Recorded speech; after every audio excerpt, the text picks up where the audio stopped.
So this happened a few years ago, but the sheer cringe of it all still haunts me to this day. To fool by accidentally convincing my boss he was being haunted. It all started when I got a new job as a junior graphic designer at a small, but pretty cool, marketing agency. The office was in one of those old, converted warehouse buildings. You know the type: exposed brick, high ceilings, tons of character. And apparently, tons of weird noises. My boss, let's call him Dave, was a super chill guy, but a little eccentric. He was really into ghost hunting shows and paranormal investigation podcasts. He'd talk about it all the time. A few weeks into the job, I noticed the office had some quirks. The air conditioning would make this strange, high-pitched whistling sound whenever it kicked on. The old pipes in the walls would groan and clank at random intervals. And my desk chair, a hand-me-down from a previous employee, had a squeak that sounded eerily like someone whispering, "No, seriously." Every time I shifted my weight, it was just new. It was annoying, but also kind of funny. One Monday morning, Dave came in looking exhausted. He told me he'd been hearing strange whispers over the weekend when he came in to catch up on work. He looked genuinely spooked. I, being the helpful new guy, said, "Oh, you mean like this?" And I leaned back in my chair. No. He just stared at me, his eyes wide. I explained it was just my stupid chair, and we had a good laugh about it. Or so I thought. This is where the real F-up begins. I am, for lack of a better term, a massive tech nerd. I love tinkering with things. My apartment is full of smart devices I've programmed myself. ID recently bought a few of those tiny Bluetooth speakers, the kind that are about the size of a quarter. I was playing around with them, seeing how far their range was and how well they could be hidden. And I had a brilliant, terrible idea. I decided it would be hilarious to mess with Dave. Just a little. A harmless prank. The next day, I came in early. I took one of the tiny speakers and, using a small piece of double-sided tape, I stuck it to the underside of his desk, right near the back where he'd never see it. My plan was simple. Once or twice a day, I'd connect my phone to it and play a super quiet, spooky sound. A faint whisper, a distant creak. Just enough to make him wonder. The first day, I waited until mid-afternoon when the office was quiet. I found a sound effect online of a single, soft footstep on a wood floor. I played it at a barely audible volume. Dave, who was deep in concentration, suddenly froze. He slowly lifted his head and looked around the empty office space behind him. He didn't say anything, just shook his head and went back to work. Success. I was a comedic genius. I kept it up for the rest of the week. A faint whisper of a name that wasn't his. The sound of a page turning when there were no books around. The faint scratching sound, like a mouse in the wall. I was careful not to overdo it. Just 1 or 2 sounds a day, always when he was alone or deeply focused. He started getting more and more jumpy. He'd mention hearing things to our other coworker, who would just shrug and say the building was old. This is where I should have stopped. A normal person would have stopped, but I was drunk on power. I decided to up the ante. My magnum opus of idiocy. Dave had a favorite coffee mug.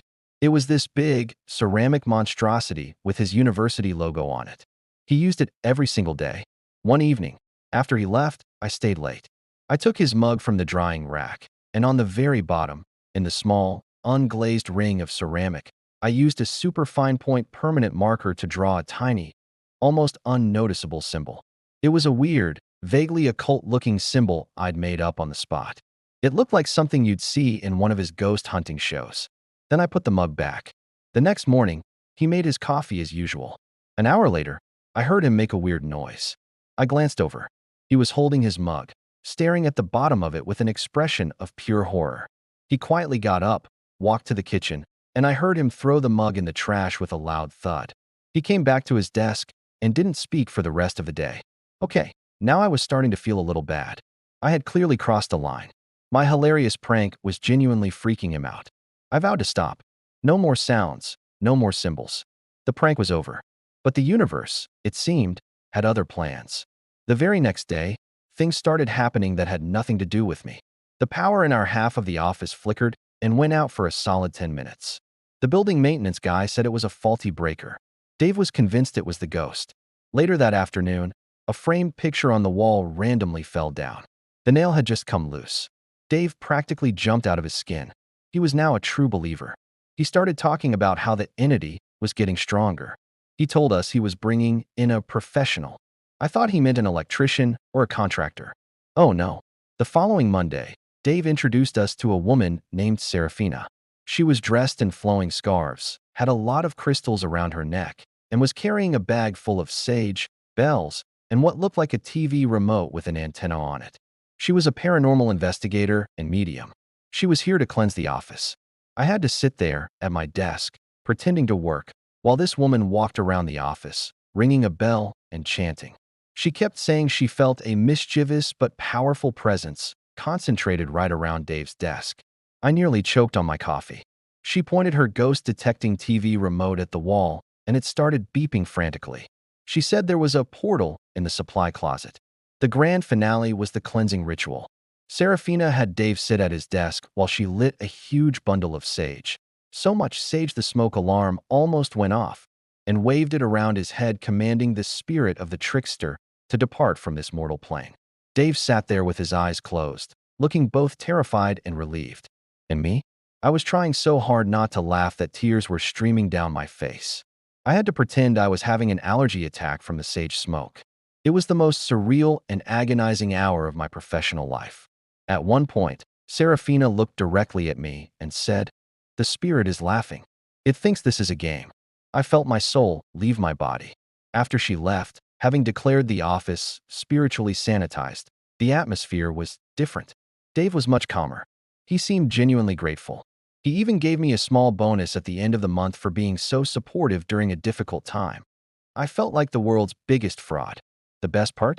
The tiny Bluetooth speaker is, to my knowledge, still taped under that desk. I was too terrified to ever try and retrieve it. I left that job about a year later for a better opportunity.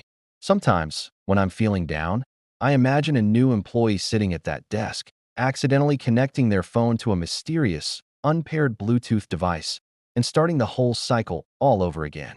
Today, IF kept up by making my boss think he was haunted, and I've never been able to look at a bundle of sage the same way since. Thanks for listening. Please remember to like and subscribe for more stories. Check out my playlist for similar videos.